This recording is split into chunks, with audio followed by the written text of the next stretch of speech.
Dans cette vidéo, nous allons parler des molécules. Commençons par définir ce qu'est une molécule.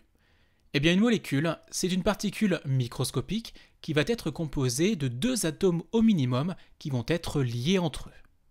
On peut citer trois molécules très connues, à savoir la molécule d'eau, la molécule de dioxyde de carbone ou encore la molécule de diazote, qui est la molécule la plus présente dans l'air.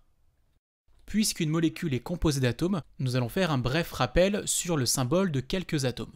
Je rappelle également que le symbole de chaque atome commence forcément par une majuscule. Les molécules peuvent être écrites d'une façon très particulière. On va pour cela utiliser ce que l'on appelle une formule chimique.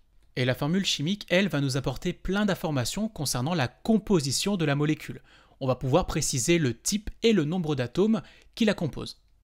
Si l'on reprend les exemples précédents, la molécule d'eau s'écrit H2O, la molécule de dioxyde de carbone CO2 et la molécule de diazote N2. En se basant sur l'exemple de la formule chimique de la molécule d'eau, on va essayer de déterminer quels sont les atomes qui la composent et en quel nombre. Et pour cela, je vous propose la méthode suivante. Premièrement, il faut identifier les symboles des atomes. Donc ici, les majuscules. On a l'hydrogène H et l'oxygène O. Ensuite, il faut identifier les chiffres en indices, c'est-à-dire les chiffres qui sont en bas à droite. Ici, on en a un seul qui est apparent, c'est le 2 qui se trouve entre le H et le O. Attention, quand il n'y a pas de chiffre écrit en indice, on sous-entend que c'est le chiffre 1, mais on ne l'écrit pas afin de ne pas surcharger la formule chimique. Comme ici, après la lettre O. Et enfin, ce qu'il faut savoir, c'est que chaque indice fait référence à l'atome qui se trouve juste avant lui. Comme ici, le 2 fait référence à l'hydrogène. Et le chiffre 1, invisible, fait référence à l'oxygène. Donc dans la molécule d'eau, nous avons bien deux atomes d'hydrogène et un atome d'oxygène.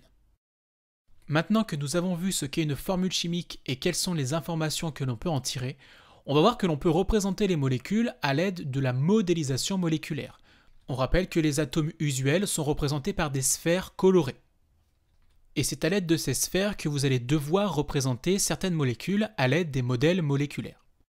Dans un exercice, on peut vous demander par exemple de représenter la molécule de diazote, sachant qu'elle est composée de deux atomes d'azote.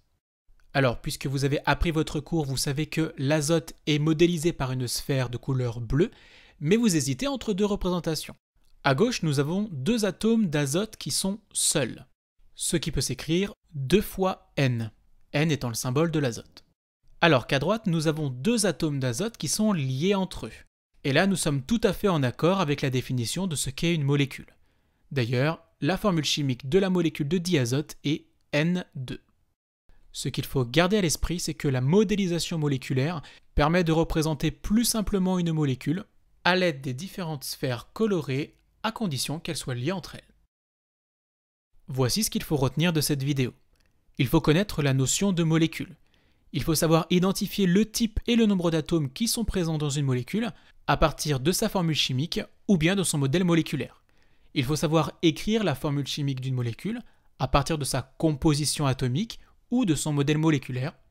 Et il faut savoir modéliser une molécule à l'aide de sa formule chimique ou de sa composition atomique.